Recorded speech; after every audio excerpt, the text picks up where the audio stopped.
ഇഡ്ഡലിക്ക് വേണ്ടിയിട്ട് അരച്ച് വെച്ചിട്ടുണ്ടായിരുന്നു. ഇപ്പം അതേ മാവ് ഇതാ പൊങ്ങി വന്നിട്ടുണ്ട്. ഈ ഒരു പരുവത്തിലാണ് നമുക്ക് മാവ് വരേണ്ടത്. നല്ല പത പോലെ ഇരിക്കണം. അപ്പം ഇതിൻ്റെ മെഷർമെൻറ്റും ഇത് അരയ്ക്കുന്നതും ഒക്കെ ഞാൻ കഴിഞ്ഞ വീഡിയോയിൽ കാണിച്ചിട്ടുണ്ടായിരുന്നു. അപ്പോൾ ആ വീഡിയോയുടെ ലിങ്ക് ഞാൻ പിൻഡ് കമൻ്റായിട്ട് കൊടുത്തേക്കാം. അപ്പം നമ്മൾ ഇതുപോലെ മാവ് പൊങ്ങി വന്നു കഴിക്കാൻ നന്നായിട്ടൊന്ന് ഇളക്കിയെടുക്കണം കേട്ടോ. നല്ലതുപോലെ ഇളക്കിയെടുക്കണം. അപ്പോഴാണ് ആ ഇഡ്ഡലിക്ക് നല്ല സോഫ്റ്റ് കിട്ടുന്നത്. ഇപ്പം സാമ്പാറിന് വേണ്ടിയിട്ട് ഞാനിവിടെ 1/2 കപ്പ് സാമ്പാർ പരിപ്പ് എടുത്തിട്ടുണ്ട്. അപ്പോൾ അത് കഴുകി വൃത്തിയാക്കിയ ശേഷം ഞാൻ ഇതാ പ്രഷർ കുക്കറിലേക്ക് ഇട്ട് കൊടുക്കുകയാണ്.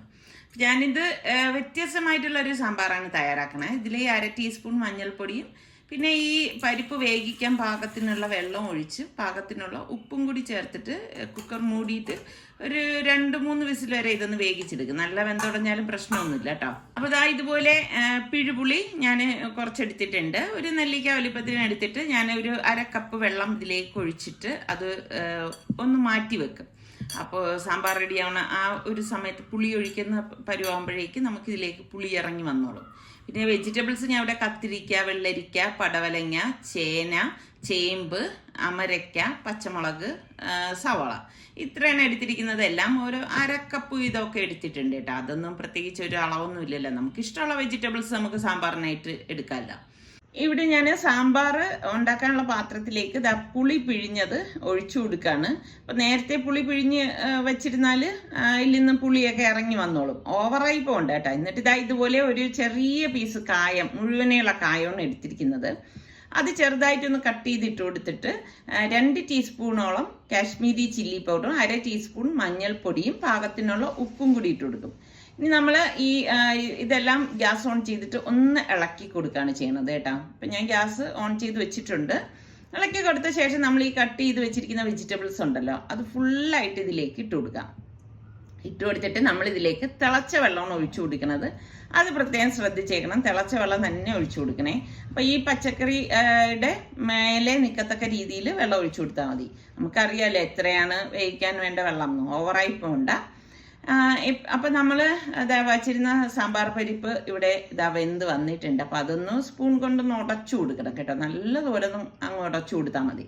അപ്പോൾ ഉടച്ചു കൊടുത്തിട്ടുണ്ട്. അപ്പം നമ്മുടെ വെജിറ്റബിൾസ് ഇവിടെ റെഡിയായി വരുന്നുണ്ട്.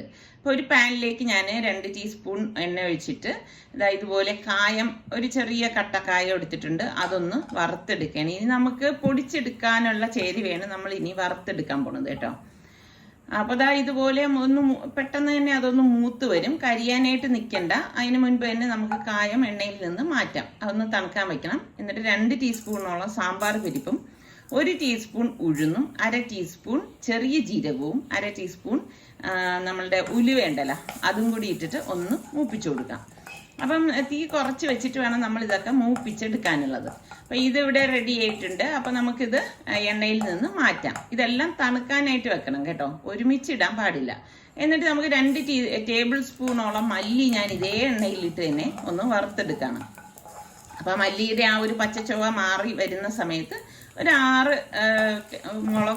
വറ്റൽ മുളക് ഇട്ട് കൊടുക്കുകയാണ്. ഇത് എരിവുള്ള മുളകാണ് ഞാൻ ഇട്ട് കൊടുക്കുന്നത്. ഇതോടൊപ്പം തന്നെ ഒരു 4 അല്ലി വെളുത്തുള്ളിയും ഒരു 3 ചെറിയ ചുവന്നുള്ളിയും കൂടി ഇട്ട് കൊടുത്തിട്ട് അതൊന്ന് മൂപ്പിച്ചെടുക്കുകയാണ്.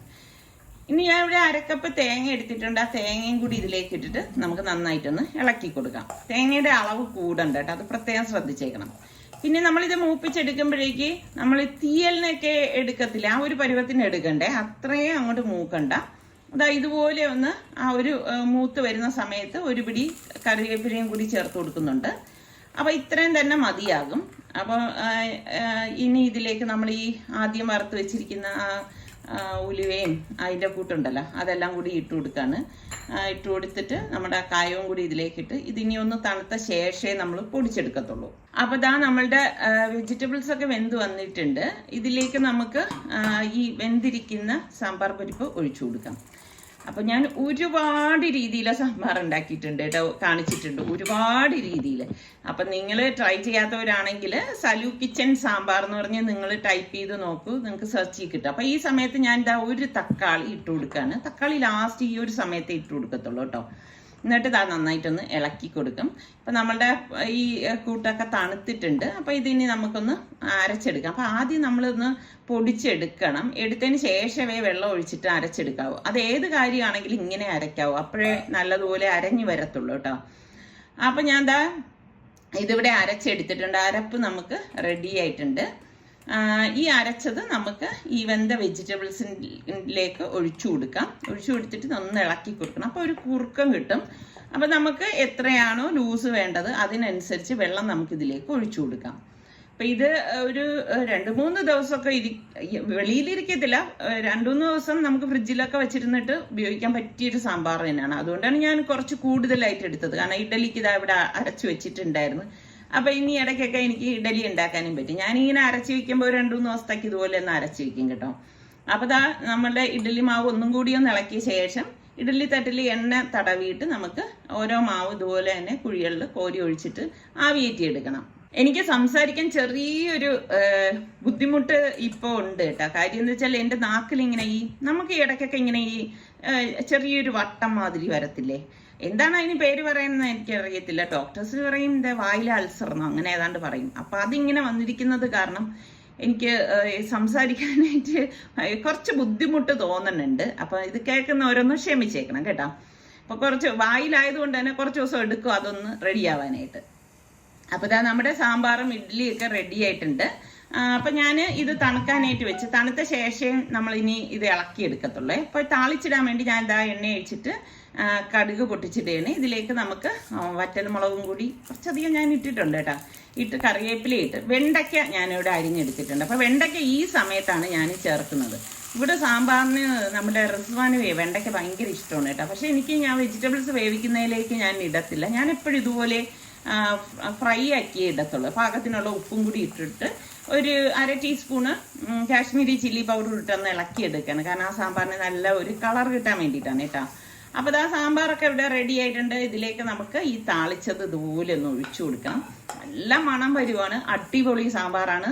അപ്പം നിങ്ങൾ ട്രൈ ചെയ്യാത്തവരുണ്ടെങ്കിൽ ഈ രീതിയിലൊന്ന് ട്രൈ ചെയ്ത് നോക്കുക. ഞാൻ കുറച്ച് മല്ലിയിലൂടെ ഇതിൻ്റെ മീതെ ഇട്ട് കൊടുക്കുകയാണ്.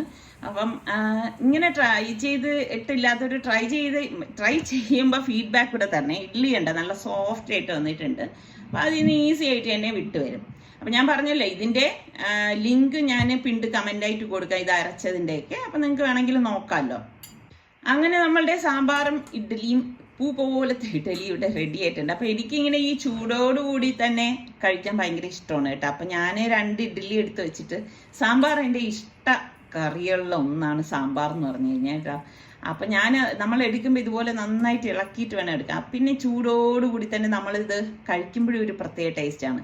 അപ്പം ഞാൻ ഇതുപോലത്തെ ഒരു ബൗളാണ് എടുത്തത്. കാരണം സാമ്പാർ ഇഡലിയിൽ മുങ്ങി നിൽക്കണം, അങ്ങനെ കഴിക്കുമ്പോൾ ഒരു പ്രത്യേക രുചിയാണ് കേട്ടോ. ഇപ്പം എന്നെ പോലെ ഇതുപോലെയുള്ള കൊതിച്ചികളൊക്കെ ഉണ്ടാ ഇതുപോലെ കഴിക്കുന്നവർ.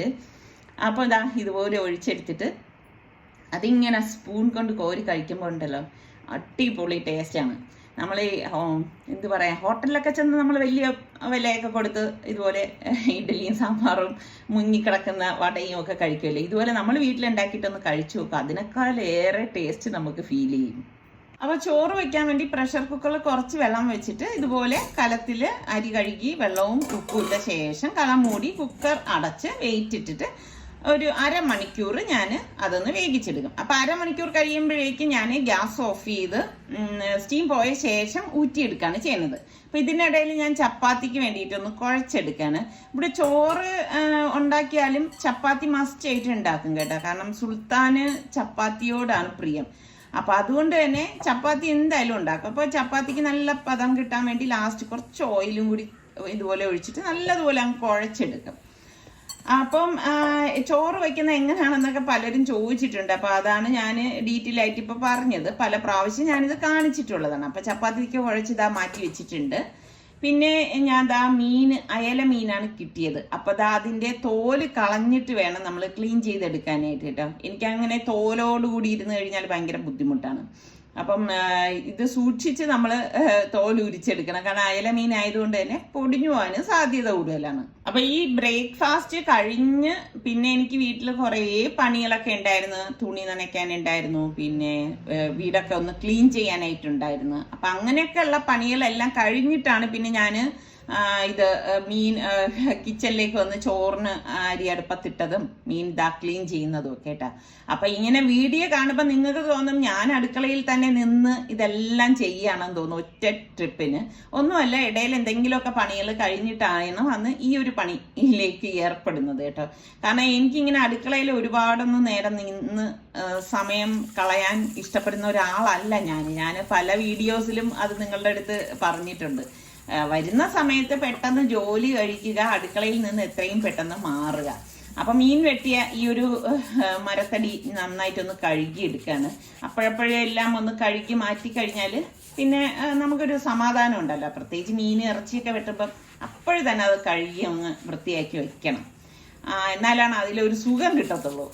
അപ്പൊ ഞാൻ ഇവിടെ എല്ലാം ഒന്ന് വൃത്തിയാക്കി. എന്നിട്ട് മീൻ ഇതാ പൊരിക്കാനുള്ളത് അതിൽ നിന്ന് കുറച്ച് മാറ്റി വെച്ചിട്ടുണ്ടായിരുന്നു. അപ്പൊ അതിൽ ഞാൻ ഇതാ മസാലപ്പൊടി, മുളക് പൊടി, മഞ്ഞൾപ്പൊടി, കുരുമുളക് പൊടി, ഉപ്പ് ഇത്രയും കൂടി ചേർത്തിട്ട് നന്നായിട്ടൊന്ന് വിരകിയിട്ടൊന്ന് മാറ്റി വെക്കാണ്. പിന്നെ ലാസ്റ്റ് കുറച്ച് കറിവേപ്പിലയും കൂടി ഇതിലേക്ക് ഇട്ട് കൊടുക്കും കേട്ടോ. അപ്പോഴാണ് അത് പൊരിച്ചെടുക്കുമ്പോൾ നല്ല ഒരു മണവും ഒരു പ്രത്യേക രുചിയൊക്കെ നമുക്ക് കിട്ടും. അപ്പൊ എപ്പോഴും ഞാൻ പൊരിക്കുമ്പോഴും കറിവേപ്പിലയൊന്നും ഇടാറില്ല, അത് വേറെ കാര്യം. ഞാനിതാ ഒരു ചെറിയ പീസ് കുടംപുളി ഒരു ബൗളിലേക്ക് ഇട്ടിട്ട് കുറച്ച് വെള്ളം ഒഴിച്ച് വെച്ചിട്ടുണ്ട്. പിന്നെ കുറച്ച് കറിവേപ്പില, വെളുത്തുള്ളി, ഇഞ്ചി, പച്ചമുളക്, ചുവന്നുള്ളി എല്ലാം ഒരു രണ്ടെണ്ണം വീതമാണ് അരിഞ്ഞെടുത്ത് വെച്ചിരിക്കുന്നത്. എന്നിട്ട് വെളിച്ചെണ്ണ 2 ടേബിൾ സ്പൂൺ ഒഴിച്ച് ചൂടാകുമ്പോൾ 1/4 ടീസ്പൂൺ ഉലുവയിട്ട് പൊട്ടിച്ചിട്ട് നമ്മൾ ഈ അരിഞ്ഞു വെച്ചിരിക്കുന്നതെല്ലാം ഇതിലേക്ക് ഇട്ടിട്ട് ഒന്ന് വഴറ്റി കൊടുക്കണം. അപ്പം മീൻകറി ഉണ്ടാക്കാൻ വേണ്ടിയിട്ടാണ് കേട്ടോ ഇത്. ഇതുപോലെ ഒന്ന് വഴണ്ട് വരുന്ന ആ ഒരു സമയത്ത് ഞാനിതിലെ ഒരു തക്കാളി ചെറുതായിട്ട് അരിഞ്ഞെടുത്ത് വെച്ചിട്ടുണ്ട്. തക്കാളിയും കൂടി ചേർത്തൊന്ന് ഇളക്കി കൊടുക്കുകയാണ്. അപ്പം ഞാൻ മിക്ക മീൻകറിയിലും തക്കാളി അങ്ങനെ അധികം ഉപയോഗിക്കാറില്ല. ഇതിപ്പോൾ തക്കാളി ഉപയോഗിച്ചിട്ടുള്ള ഒരു മീൻകറിയാണ്. എന്നിട്ട് അടച്ച് വെച്ച് കൊടുക്കുകയാണ്. അപ്പോൾ നമ്മുടെ കുക്കർ 1/2 മണിക്കൂർ കഴിഞ്ഞപ്പോഴേക്കും ഞാൻ ഓഫ് ചെയ്ത് സ്റ്റീമൊക്കെ പോയിട്ടുണ്ട്. അപ്പം ഈ സമയത്താണ് ഞാൻ ഇത് ഊറ്റിയെടുക്കുന്നത് കേട്ടോ. അപ്പൊ ഇത്രയേ ഉള്ളൂ നമ്മൾ കുക്കറിൽ ചോറ് വെക്കുന്നത് കേട്ടോ. പലരും എൻ്റെ അടുത്ത് പല പ്രാവശ്യം ചോദിച്ചത് കൊണ്ടാണ് പിന്നെ ഞാൻ ഇത് കാണിക്കുന്നത്. ഇത് കണ്ടോണ്ടിരിക്കുന്ന സ്ഥിരം കാണുന്നവർക്ക് ചിലപ്പോൾ ബോറായിട്ട് തോന്നും കേട്ടോ, കാരണം ഞാൻ എപ്പോഴും കാണിക്കുന്നതാണ്. അപ്പോൾ ഇതാണ് നമ്മുടെ മീൻകറിയുടെ അടപ്പ് മാറ്റിയിട്ട് നന്നായിട്ടൊന്ന് ഇളക്കി കൊടുക്കണം.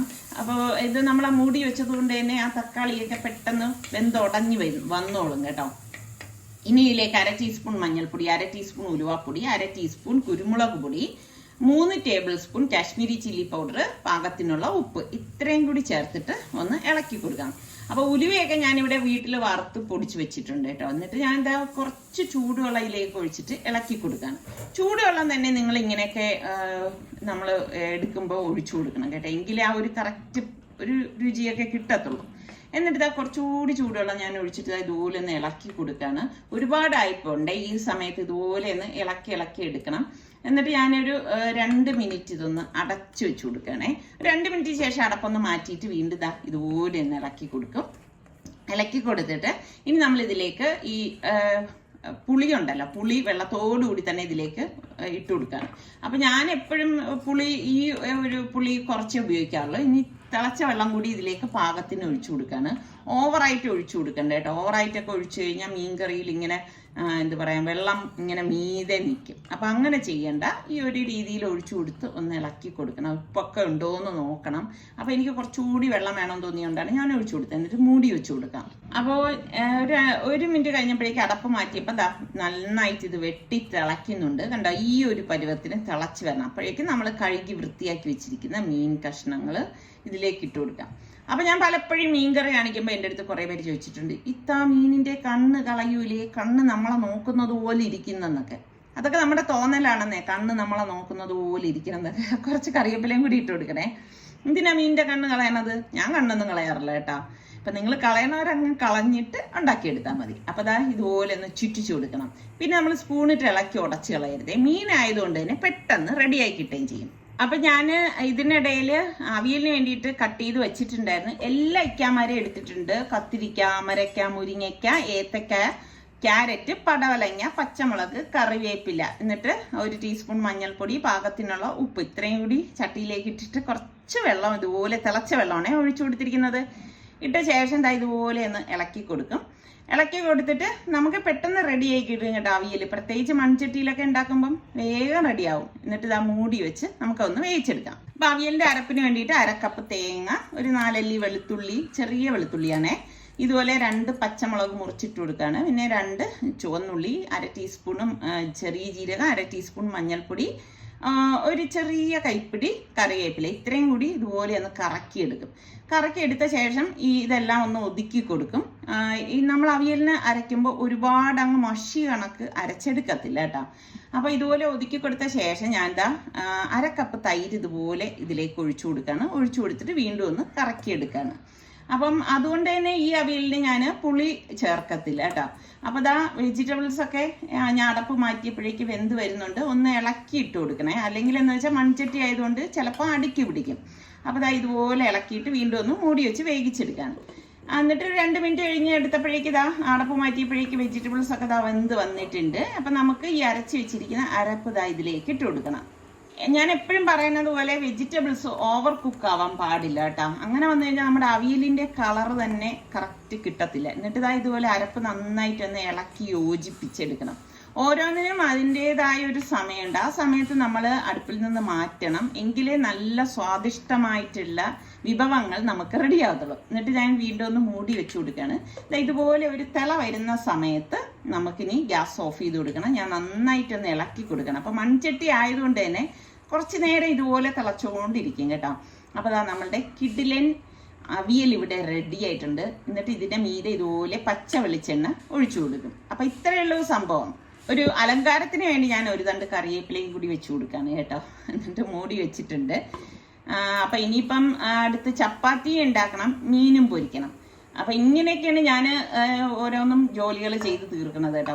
ഓരോന്നായിട്ട് പെട്ടെന്ന് അങ്ങ് റെഡിയാക്കി എടുക്കുകയാണ് ചെയ്യുന്നത്. അപ്പം വെളിച്ചെണ്ണയിലാണ് ഞാനിപ്പോൾ മീൻ പൊരിച്ചെടുക്കുന്നത്. നമ്മൾ വെളിച്ചെണ്ണയിൽ മീനൊക്കെ പൊരിച്ചെടുക്കുമ്പോൾ നല്ല മണമാണ് കേട്ടോ. അപ്പം അത് പൊരിക്കാൻ വെച്ച ശേഷമാണ് ഞാൻ നമ്മളുടെ ചപ്പാത്തി റെഡിയാക്കുന്നത്. അപ്പം ഞാൻ എപ്പോഴും ചൂടോടുകൂടി അവർ കഴിക്കാൻ വേണ്ടിയിട്ട് ആ സമയത്തെ ഇതുപോലെ ചപ്പാത്തിയൊക്കെ റെഡിയാക്കി എടുക്കാറുള്ളൂ. നേരത്തെ ഇങ്ങനെ രാവിലെ ഉണ്ടാക്കി വെക്കുന്ന ഒരു പതിവില്ല. പിന്നെ ചില ദിവസങ്ങളിൽ ചപ്പാത്തി ആണ് രാവിലെ ഉണ്ടാക്കണമെങ്കിൽ സുലുവിന് വേണ്ടിയിട്ട് ഉണ്ടാക്കി വെക്കും. അപ്പം ഇപ്പം റിസ്വാനും ചപ്പാത്തി മതി എന്നാണ് പറയണത്. അപ്പം ഇപ്പം ചോറിൻ്റെ ആൾ കുറഞ്ഞു വരികയാണ്. ഞാൻ മാത്രമായി അവശേഷിക്കും എന്നാണ് തോന്നണത്. അപ്പം ചപ്പാത്തി ഇതുപോലെ തിരിച്ച് മറിച്ചു വിട്ട് റെഡിയാക്കി എടുക്കുകയാണ്. എനിക്കാണെങ്കിൽ പുട്ടുണ്ടാക്കണത് എളുപ്പമാണ് കേട്ടോ ചപ്പാത്തി ഉണ്ടാക്കാനായിട്ട്. അതുപോലെ തന്നെ നിങ്ങൾ ഈ രീതിയിലാണ് അവിയലൊക്കെ ഉണ്ടാക്കണത്. ഓരോ നാട്ടിലും ഓരോ രീതിയിലല്ലേ അവിയലൊക്കെ തയ്യാറാക്കുന്നത്. അപ്പം പറയണേ, നിങ്ങൾ പുളിക്ക് പകരം എന്താണ്, തൈരാണ് ചേർക്കുന്നത്? ഞാൻ പുളി ചേർത്തിട്ടുള്ള അവിയലും ഉണ്ടാക്കാറുണ്ട്. അപ്പം മീൻ ഇതിൻ്റെ ഇടയിൽ തിരിച്ച് മറിച്ചും ഒക്കെ ഇട്ടെടുക്കുകയാണ്. അപ്പം ഇതാണ് നമ്മളുടെ ഇന്നത്തെ അടിപൊളി ലഞ്ച് എന്ന് പറയുന്നത്. നല്ല മുളകിട്ട മീൻകറിയും അതിങ്ങനെ വെച്ചിരുന്നിട്ടേ ശരിക്കും പറഞ്ഞാൽ ഒരു രാത്രി കഴിക്കണം കേട്ടോ. അതിൻ്റെ ടേസ്റ്റ് അറിയണമെങ്കിൽ നമ്മളുടെ അവിയലും എനിക്ക് ഏറ്റവും ഇഷ്ടമുള്ളൊരു സംഭവമാണ് ഈ സാമ്പാർ, അവിയൽ, ഇങ്ങനെയൊക്കെയുള്ള വെജിറ്റബിൾസ് കേട്ടോ. എനിക്ക് ഭയങ്കര ഇഷ്ടമാണ്. എനിക്ക് മീൻകറിയൊക്കെ കഴിക്കുന്നതിൽ നിന്നും ഇതുപോലെ അവിയലും സാമ്പാറും ആണെങ്കിൽ ഭയങ്കര ഇഷ്ടമാണ്. പക്ഷെ പൊരിച്ച മീനും കൂടി അതിൻ്റെ കൂട്ടത്തിൽ കിട്ടിയാൽ ഭയങ്കര സന്തോഷമാണ് കേട്ടോ. നിങ്ങൾക്കൊക്കെ അങ്ങനെ ഇഷ്ടങ്ങളുള്ളവരൊക്കെ ഒന്ന് പറയും കേട്ടോ. ഇനിയിപ്പോൾ രാത്രിയത്തേക്ക് ഇഡലിയുടെ മാവിരിക്കുന്നത് കൊണ്ട് തന്നെ ഞാൻ ഇഡലി ഉണ്ടാക്കത്തേ ഉള്ളൂ കേട്ടോ. പിന്നെ അതിനെ കറിയായിട്ട് രാവിലത്തെ സാമ്പാർ ഇരിപ്പുണ്ട്. അതല്ലെങ്കിൽ മീൻകറി വേണമെങ്കിൽ മീൻകറി ഉണ്ട്. ഏത് വേണമെന്ന് വെച്ചാൽ അതിനനുസരിച്ച് എടുക്കത്തേ ഉള്ളൂ. അല്ലാതെ പ്രത്യേകിച്ചൊന്നും ഞാൻ ഇനി ഒന്നും ഉണ്ടാക്കത്തില്ല കേട്ടോ. അപ്പോൾ ഇനിയിപ്പോൾ ഊണൊക്കെ കഴിഞ്ഞിട്ട് എനിക്ക് കുറച്ച് പണികളൊക്കെ ഉണ്ട്. അപ്പോൾ അതിനൊക്കെ പോകണം. അപ്പം ഇന്നത്തെ നമ്മളുടെ ഈ ബ്രേക്ക്ഫാസ്റ്റും ലഞ്ചും ഒക്കെ നിങ്ങൾക്ക് എല്ലാവർക്കും ഇഷ്ടമായെന്ന് വിശ്വസിക്കുന്നു. അപ്പം ഇതിൽ വെറൈറ്റി ആയിട്ട് എടുത്തു പറയേണ്ടത് സാമ്പാർ തന്നെയാണ് കേട്ടോ. അപ്പോൾ ട്രൈ ചെയ്യാത്തവർ ആ ഒരു രീതിയിൽ സാമ്പാർ ട്രൈ ചെയ്തിട്ട് ഫീഡ്ബാക്ക് കൂടി തരണേ. പിന്നെ നമ്മളുടെ ചാനൽ കണ്ടുകൊണ്ടിരിക്കുന്നവരിൽ സബ്സ്ക്രൈബ് ചെയ്യാതെ കാണുന്ന ആരെങ്കിലും ഒക്കെ ഉണ്ടെങ്കിൽ നിങ്ങൾക്ക് നമ്മളുടെ ചാനൽ ഇഷ്ടപ്പെട്ടാൽ സബ്സ്ക്രൈബ് ചെയ്യാനും ആ ബെല്ലൈക്കൺ പ്രസ് ചെയ്യാനൊന്നും മറന്നു പോകരുതേ. അതുപോലെ ഇഷ്ടപ്പെട്ടാൽ ലൈക്ക് ചെയ്യാൻ വേണം. അടുത്ത നല്ല റെസിപ്പിയോ വ്ളോഗായിട്ടൊക്കെ കാണാം. അതുവരയ്ക്കും എല്ലാവർക്കും ബൈ.